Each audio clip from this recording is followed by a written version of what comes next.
For decades, we've been fascinated by this idea of building an artificial mind, a machine that can think, learn, and talk just like we do.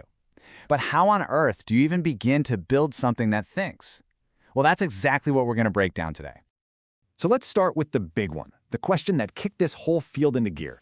Can a machine truly think? It sounds simple, but this is way more than a technical problem. It's a deep, philosophical challenge that really frames everything we're about to get into. To get our heads around this, you've got to know that AI is really split into two big ambitions. On one hand, you got what we call weak AI. This is the stuff we have right now. It's incredibly powerful but specialized for one job, like your phone's digital assistant or a language translation app. But then, there's the other side of the coin, strong AI. This is the ultimate goal, the stuff of science fiction, a machine with the genuine, flexible, general-purpose intelligence of a human. So here's our roadmap for today. We're going to start with the very first attempt to build what you could call a reasoning engine. Then we'll tackle the massive challenge of teaching a machine to actually understand us.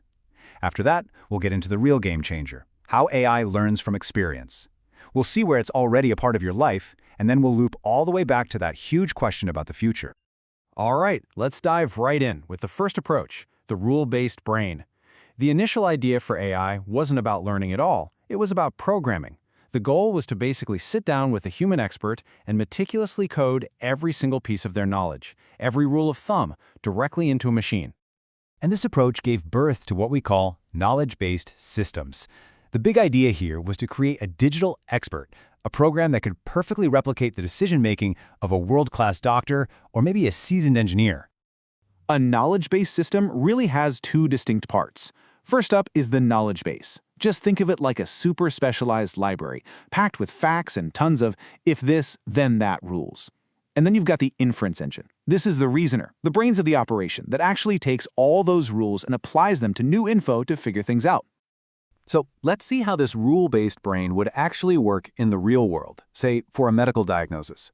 First, it gobbles up all the patient's symptoms and history. Then it dives into its library of medical facts and rules. The inference engine then plays detective, applying all those rules to the facts until finally it spits out a diagnosis. It's a perfectly logical, step-by-step way of thinking, but, as you can probably guess, it's also incredibly rigid. But hey, being a brilliant reasoning engine is not all that useful if you're stuck in a box and can't communicate. And this brings us to the next massive hurdle for AI. Teaching a machine to understand and use our language. This absolutely monumental task falls to a field called natural language processing, or NLP. Its entire purpose is to build a bridge over the enormous gap between our messy, nuanced, sometimes illogical human language and the strict black and white logic of a computer.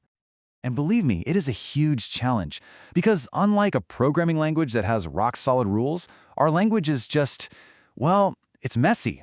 A single word can mean a dozen different things. We break grammar rules constantly, and new slang pops up every day. It's a moving target, to say the least. So, the brittleness of these old rule-based systems, combined with the sheer complexity of language, it led to this huge aha moment in the field. People started asking, what if, instead of programming every single rule into a machine, we could build a system that learns the rules, all by itself, just from experience?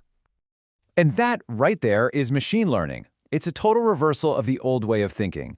Instead of us programmers writing the rules, we just feed the machine mountains of data and let it figure out the patterns. It's the classic difference between giving someone a fish and teaching them how to fish. A really powerful example of this is reinforcement learning. Honestly, it's pretty intuitive. It's basically learning by trial and error. An agent, the AI, tries to do something. The environment gives it a reward, like a digital cookie, for a good move, or a penalty for a bad one. And over millions of tries, the agent just learns the best way to get the most rewards. It's pretty much exactly how you train a dog. Now this brings up a really key point. The real world isn't black and white, so modern AI has to be able to handle uncertainty. And it usually does this in two different ways.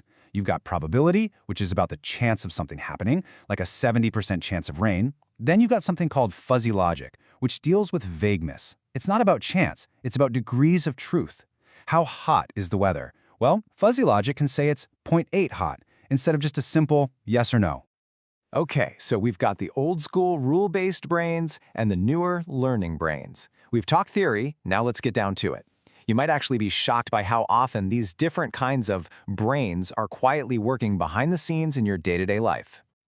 So first, let's zoom all the way out. Think of artificial intelligence, or AI, as the entire universe of this topic. It's the big, grand, ambitious goal of making machines smart.